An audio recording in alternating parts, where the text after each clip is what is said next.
Welcome to the Healer and the Dreamer Astrology channel, the astrological monthly forecast in the month of Aries, the Ram, March 19th to April 19th, living our acquired wisdom. Hello, Martin Comtois here. From beautiful Cowichan Valley. I haven't been on for a while, been very sick and preparing for my trip across the country. So lots of changes brewing on my side. And here we are celebrating the Astrological New Year and the beginning of Aries season, always an exciting time. So let's see what we have in store for you today. So the Ram, okay, the spring equinox, the astrological new year, the hero's journey, the eclipse season, the Libra full moon lunar eclipse on the 25th, Aries new moon solar eclipse on April 8th. Then we have Mercury retrograde from April 1st to April 21st. And we have the Uranus Jupiter conjunction coming at the end of April. So as we said in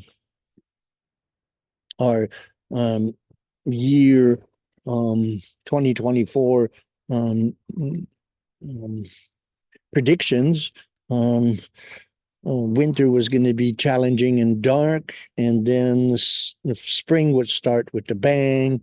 And so we have a lot of very powerful astrological alignments building, the Jupiter-Uranus conjunction for sure, but then Mercury retrograde and the eclipse season all happening in the month of Aries. So quite a momentous beginning to the astrological year. I'm curious about how you've been feeling these times yourself.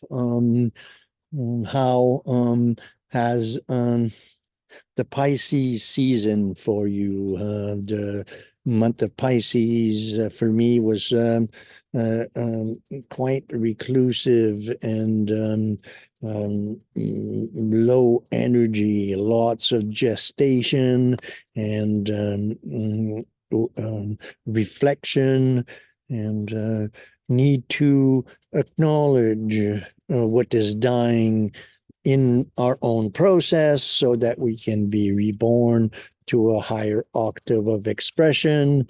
And this rebirth takes place with the Aries season, the spring equinox, and the beginning of the astrological season. All exciting stuff. Let's go a little further on our slideshow here and look at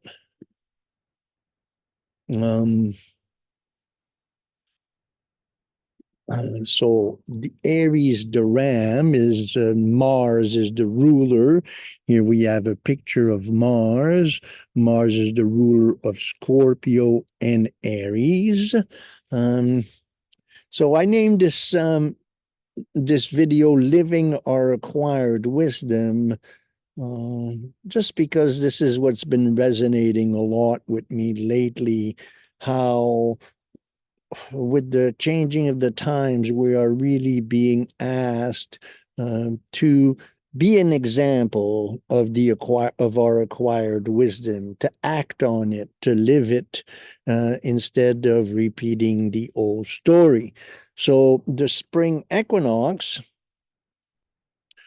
and the sign of Aries has always been associated with new beginnings. So we have the ram. The ram is a symbol for ancient deities. We have many ram gods. So we're familiar with this change from the age of Pisces to the age of Aquarius. But before the age of Pisces, we had the age of the ram. And the ram was worshipped and sacrificed, and many ancient matriarchal cultures, but also the beginning of patriarchal cultures, um, elevated the ram as a ritualistic sacrificial manifestation, and associated the different fertility rites and all of the rituals that made up for these powerful times. And one of the myths that we have from history, from Greek mythology, is the excuse me, the Golden Fleece, where Jason and the Argonauts, Jason was cheated by his uncle for his kingdom, the kingdom of his father. When his father died, his uncle took the kingdom from him, and he said, yes, for sure, I will give you your kingdom, but first you have to go and get the Golden Fleece. And this was a tremendously courageous activity that Jason had to undergo. Took the Argonauts, Hercules, and his friends all went on this great quest to rescue the Golden Fleece from a neighboring kingdom quite far away. And so then this quest for the retrieval of the Golden Fleece has always been associated with the hero's quest. In more modern times, we've had the quest for the Holy Grail, which is also a very interesting myth of the renewal of the old king and the empowering of the new king. And so then this mythology of the quest for the hero has always been associated with the sign of the ram, ruled by Mars, Mars being the deity concerned with moving forward in our individuation. So very powerful time of the year. The sun is exalted. It was always associated with the rebirth of the sun. Now, from the spring equinox on, in the northern hemisphere, the days will be longer than the nights. We have the days have increased greatly, and we feel spring coming on and the days becoming longer. I want to show you guys, we have the moon up with us today in the sky. This is the Cowichan Bay, here, the estuary in beautiful Vancouver Island. My first video outside. We'll be doing lots of videos outside as I move across the country. As many of you know, I'm beginning this great journey myself with the spring equinox to travel across the country and to go and live with my mother and care for my mother in her advanced age. So this is the great quest that I'm on myself. So let's see what else do we have. So the quest of the hero, the age of the ram, the golden fleece, the Aries Libra axis, and affirming our individuality. Aries is a masculine sign, a yin sign. It's a cardinal initiating sign, and it's a fire intuitive. So here we have the powerful masculine energy of the ram, charging ahead, going after what it is that we set our mind and heart after. It's an intuitive sign, so it's a fire sign. It comes from the heart, and this quest is not the whimsical quest. We are inspired from within to do that. And so after all the gestations of the winter, with first an earth sign, then the earth sign of Capricorn, the air sign of Aquarius, and the water sign of Pisces, then we go to the fire intuitive, and we have this spark of enthusiasm, this masculine extroverted energy, and this cardinal initiating beginning of the season. That is the first sign of the zodiac. So what else we have for you? So the Aries Libra axis. So that's the horizon in astrology. So we have the ascendant, that's the rising sign, and the descendant, which is the setting sun. And so then this axis is the Aries Libra. Aries is about manifesting our will. Libra is about making sure we consider everyone and our relations as we go. So these two are essential. We cannot just be an Aries and step on everybody's toes, but we have to learn the lessons of Libra and be in harmony with everyone. And that's a lot more effective because we can motivate others in this quest that we're on. So very important to learn the balance between Aries and Libra. And so we're going to have a full moon in Libra. That's going to be a lunar eclipse, and then we have a solar eclipse with the new moon in Aries. And so then this axis of Aries Libra will be activated in this season. Blah, blah, blah. So then what else do we have? So our alchemical opportunities. So Mars, in March 19th, the sun enters into Aries. So this is known as 0 degrees of Aries, the beginning of the astrological year, and the sun entering into Aries. On the 22nd of March, we'll have Venus-Saturn conjunction.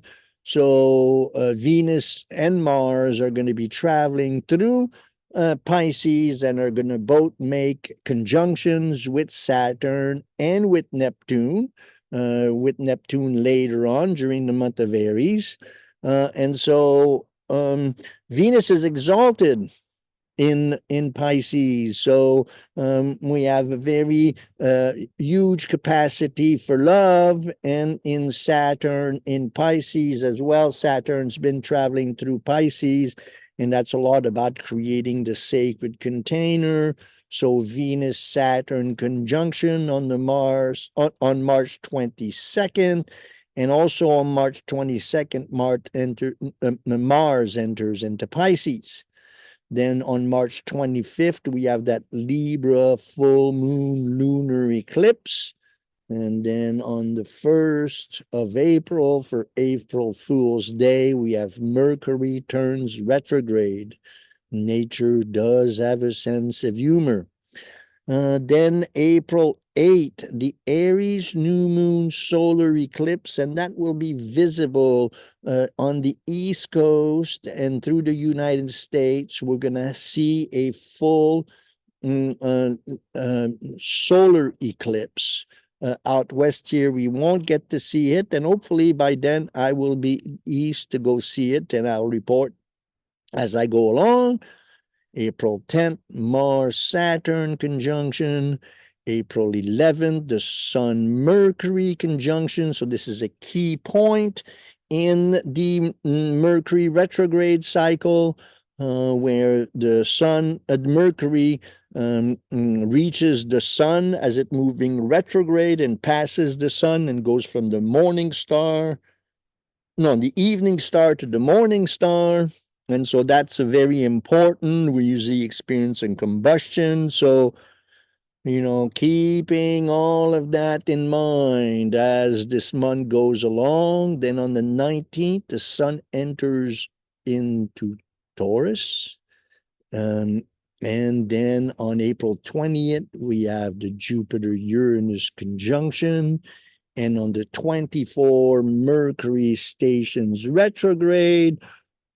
We'll go through all of these times again as we move along. Again, I haven't been able to be well enough to do videos for the last couple of weeks, and so it's nice to be back. And what a beautiful setting. It's spring. We see the trees beginning to bud and the flowers starting to show up. And we're sharing with the moon. Here we are. The moon that is growing full and will be full on the 25th. So I named this video "Living Our Acquired Wisdom." And so what does that mean, living our acquired wisdom? And so this is something that has been with me quite a bit recently, is the need to just be an example of the wisdom we have acquired. And what does that mean? Well, first it means to be honest with ourselves. And so I think that that's what we had to go through in the Pisces and the winter season, to really dig deep while we had all these conjunctions with Pluto of Sun and Mercury and Venus and Mars, very important moments of truth. Where do we really stand? How we're doing in terms of our vocation and our calling, but also where do we stand in terms of how do we tell our ancestral story? A big need with our times is to retell the ancestral story, to look at the ancestral story with more dignity and courage, and understand that the curse is also the gift, or that the gift is also the curse. That the difficulties and the challenges we experience in our ancestral line are Jung calls it the daimon. The daimon being this this this personification of the ancestral gift slash curse. We all have stories of our ancestors, whether it be our parents, our grandparents, our great grandparents, our lineage. Where does the ancestry come from? What have they gone through? And then usually, if you lived the 20th century within the 20th century without being hurt in some deep, profound way, you're quite lucky. And so then these ancestral wounds require tremendous amount of honesty, but also creativity and dignity and courage to be able to integrate the lessons that come from that. And so that's what we do in astrology, is we map out the ancestral challenges, and how they're presented to the individual in a very personal way, in the way the chart is arranged at the time of birth. It represents your destiny, and within that chart, all of your ancestral lineage is expressed in sort of a myth, and that myth is personified by the daimon. And in our dream work, in our dream analysis, these daimons and these forces manifest and are personified, sometimes anthropomorphically, sometimes stereomorphically, meaning that sometimes they come in human forms and sometimes they come in animal forms. And then we learn to interact with this ancestral gift through sometimes dark forces that are expressing the rage of the ancestral line. So this is really deep stuff. And, as we went through winter and all of our Pluto conjunctions, and then especially with Pisces season, we've been having to face that. And hopefully, if we've done the work of really giving a voice to this ancestral dignity and with dignity and courage, then we're finding the ability to live our acquired wisdom. So that's what I really wanted to share with you. What else here? So how would we live life if we knew that our ancestors were always with us, guiding us, protecting us, wanting us to integrate our gifts by retelling the story, um, through active imagination, to creativity? Our dreams give form to these ancestral patterns that have been repeating themselves from generation to generation. And so, in this dignity and courage, in knowing that our ancestors always walk with us, and this has been one of the most important part of spiritual cultures all over the world at all times, is that we are always rooted in our ancestors. And part of the reasons why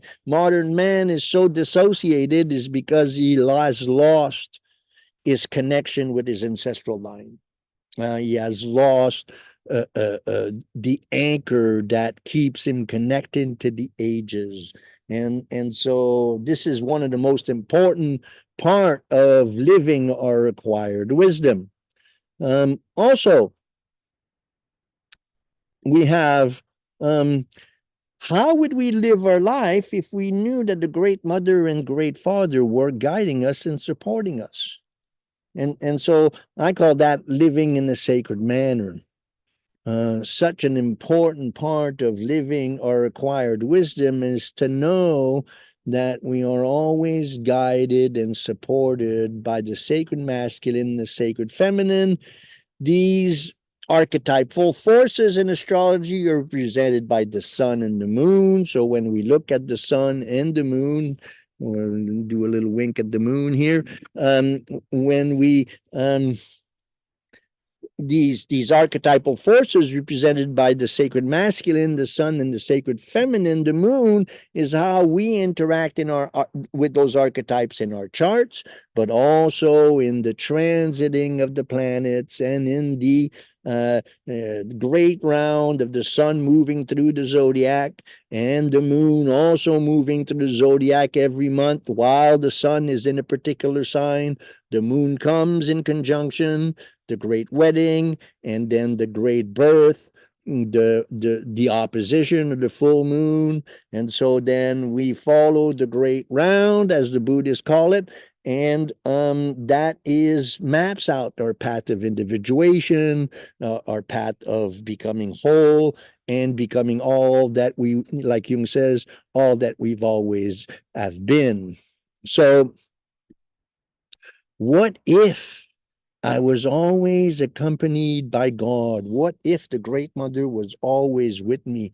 How would I live my life? And that's a big part of living our acquired wisdom, And what comes from that is being the change that we want to see in the world. We can say all we want. You know, wisdom is not talking. Wisdom is doing. And the more doing we do in terms of being aligned with the great father and the great mother, then that is what inspires others to follow our example. And in this time of crisis, living our acquired wisdom has become essential, and to build communities around living that acquired wisdom. So we have a powerful month of Aries. We have two eclipses, and then we have the Mercury retrograde, and then we have the Jupiter Uranus conjunction. This is a powerful beginning of this new astrological year. If you have any questions, or if you have any comments, or also if you're new to the channel, thank you for supporting us.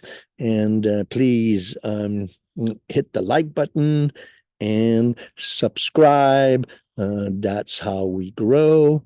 And then I wanted to share also in closing that I do astrological reading even as I get ready to travel across the country. My name is Martin Comtois.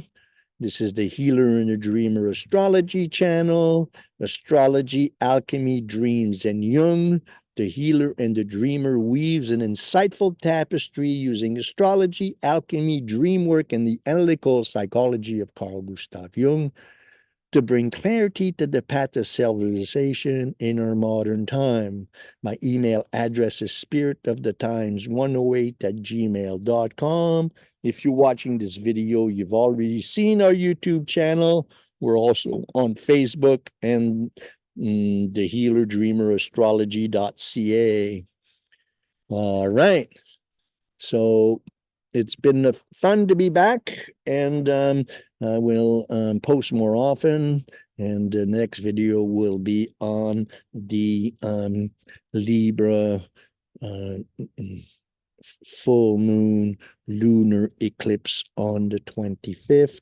Until then, we'll catch you later. Whoop, whoop, whoop.